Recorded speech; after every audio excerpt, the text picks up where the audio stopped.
was born in Kelowna's Chinatown in 1941 at 245 Leon Avenue. I was delivered by my father, along with he delivered my 4 brothers and my 4 sisters also. The 2 reasons why he delivered us at home was because Chinese were denied access to hospital. My dad, John Huey, wore a long pigtail, which was a sign of loyalty demanded by the Manchu emperor, a sign of dignity and manhood. It was said that if you cut off your pigtail, it would be a terrible insult, and they would believe that it would hurt them spiritually. And my father finally cut it off, as it was the custom in this new land. 喺1936年至37年嘅時候 ，Kelowna 唐人街突然間爆發咗瘟疫，好多人都因為死咗。點解呢？因為我哋嗰陣時係唔準有藥物或者醫療去救我哋啲人。收尾後來呢，我哋有幾個華人籌錢，就俾呢個神父收尾買藥救翻啲。但係呢度好多墳墓個墓碑都寫住同一個年份死嘅，佢哋就係咁嘅原因。而家睇到呢啲墓碑，令我諗翻以前，我唔知道佢哋係來自邊一個地方，但係佢死咗之後呢，佢哋都唔準寫名上去，只係用一個 number 代替。收尾呢，我哋等啲洋人瞓晒覺嗰陣時呢，我哋偷偷地鋪啲紅毛泥入個石碑嗰度，跟住呢，用啲棍寫翻佢哋嘅名。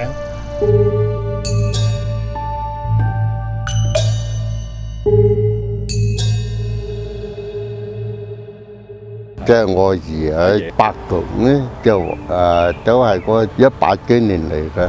佢哋嗰咧就差唔多，佢哋係米子嚟㗎嘛。佢嗰陣咧，佢喺啱士當個博物館咧，就有晒我爺同我伯公嗰啲相喺度啊嘛。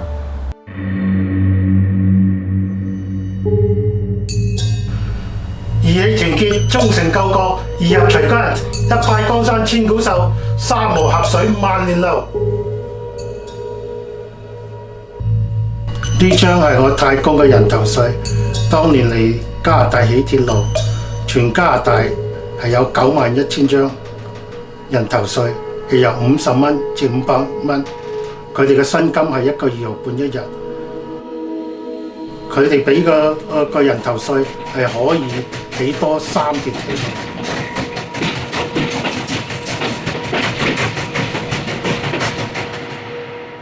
咁呢度係有口釘，啲口釘咧就係我大公留落俾我嘅。每一口釘即代表我哋華工心目中每一個故事同埋佢哋嘅貢獻，有血同埋有淚。My dad had to pay the head tax, which was $500. During that time, $500 now doesn't seem very much, but then you could buy 2 homes in Vancouver, a quarter section in any province, or it was equal to 2 years' wages.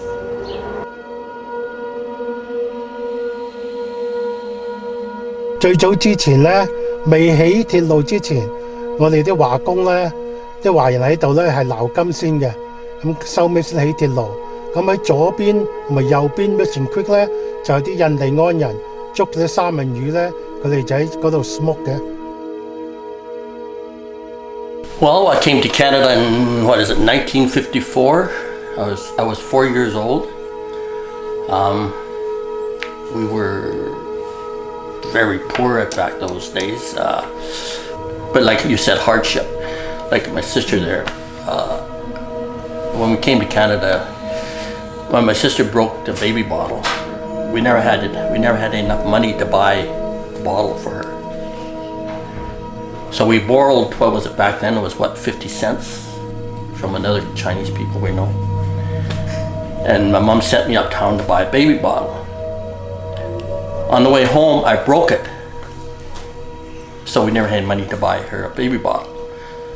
So back then you get one of those caps, the caps over a beer bottle, and that's what Mary drank out of. milk out of it. You know, that's the story my mom always wanted to tell because, you know, to tell what hardship was, you know.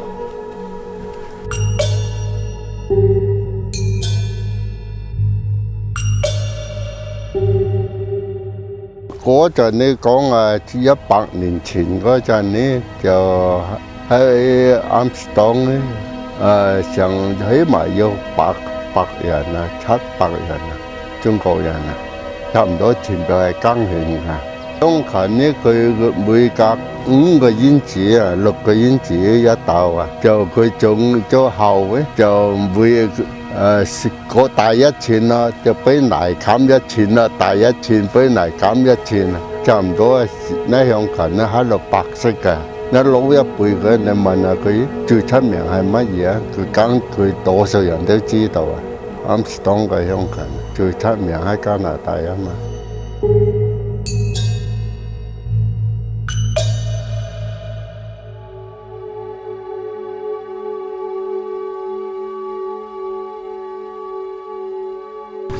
A few things that I remember about Kelowna's Chinatown was that we were the only Chinese family, and my mother was the only Chinese lady there, and the rest were all single men living in sort of communal buildings. And the other thing I see is the sort of the loneliness in the men's eyes because they're here by themselves. And probably despair also because they were not able to make the kind of money that they had envisioned that they would need to send back to China.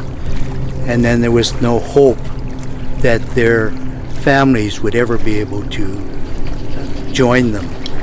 They were basically sort of penalized and sentenced to living a lonely life and living it out without any ability to go back or to see their families again. Actually, my mom and dad never really spoke that much English back then. So when I was going to school, I guess about 6 years old, I had to do all the translating for them. So back then we didn't have much money, and you know, so somebody said, you know, you could apply for welfare. So they brought me to translate for my mom. You know, I guess we got about 2 months welfare. And the welfare officer said, "How much did you guys make? You know, how much money do you have?" And kid, I don't know. I never understood what Chinese and English back then, you know, how do you say, well, we made so many thousands of dollars, or, you know, or how do you say in Chinese, how do you say 10,000 or 1,000? 15 man, you know. So when I replied back to him, I added an extra zero. So we had to give back to them all the money, you know. We were in dire straits as it is, and they think we made so much money. It didn't, because I was just, 7 years old or whatever. I didn't understand English. Went to school, you know, remember enough what thousand or hundreds or 50s or whatever, you know. So I'm trying to interpret what my mom said, you know, is it $100,000 or whatever. So I made that mistake, and we had, you know, the 3 months or whatever, 2 months we had, you know, we had to pay it back because it was a penalty.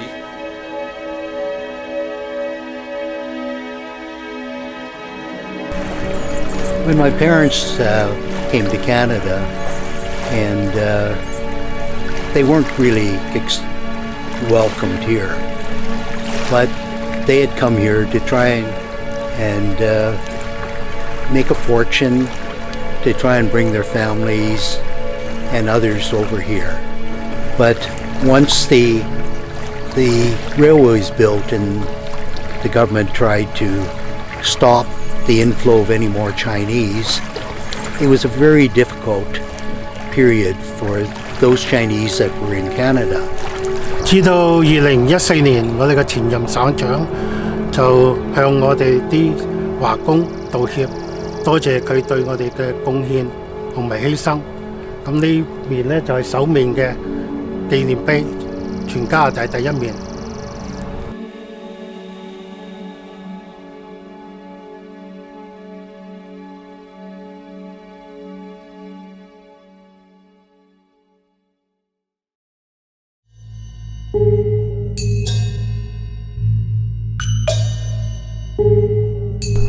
Yeah, I don't remember too much about it because I was only like 10 years old. So, but I always remember the City Park Cafe.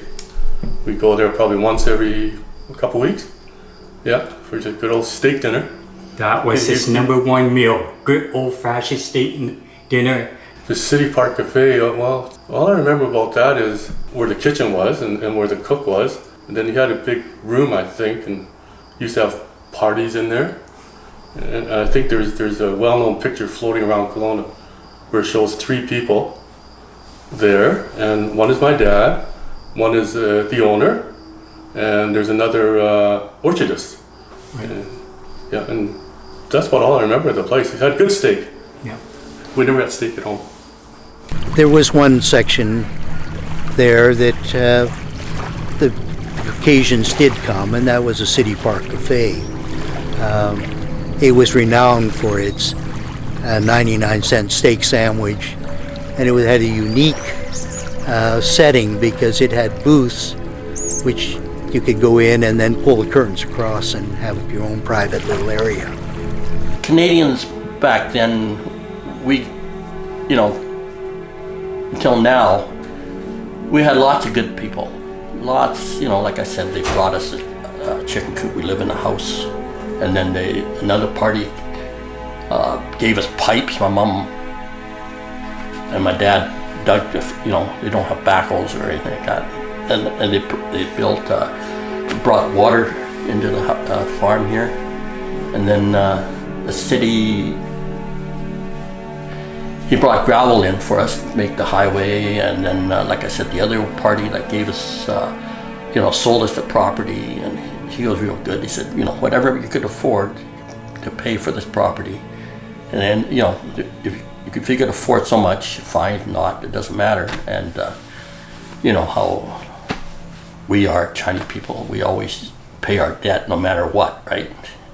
So, yeah. Not only farming, since we were more or less the first Chinese in this community, it was unbelievable the friends that we made. Friends that I made at school, we had no issue with them. They accepted. They showed me some real crazy things to do, which I really enjoyed.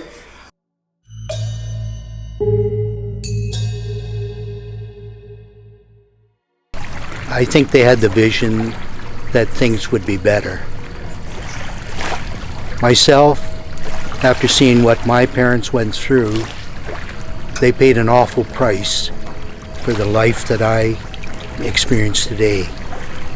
They've guided me along, and we fitted in, but we also were very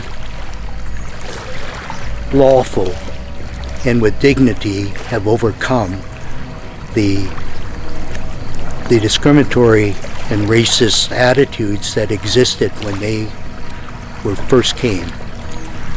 So today, I live a very privileged life, and I believe I'm treated as an equal.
As chairman of the Kelowna Gospel Mission, we are very, very excited to see this mural come to Leon Avenue. The color, the animation of the streetscape is outstanding.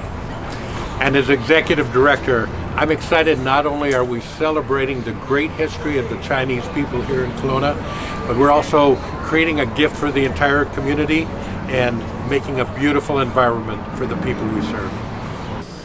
作为奥根湖区华会的现任会长，我很高兴看到这幅壁画的完工。这幅壁画寓意很深，它展现了我们华人在奥根湖区从过去到现在的生活和历史。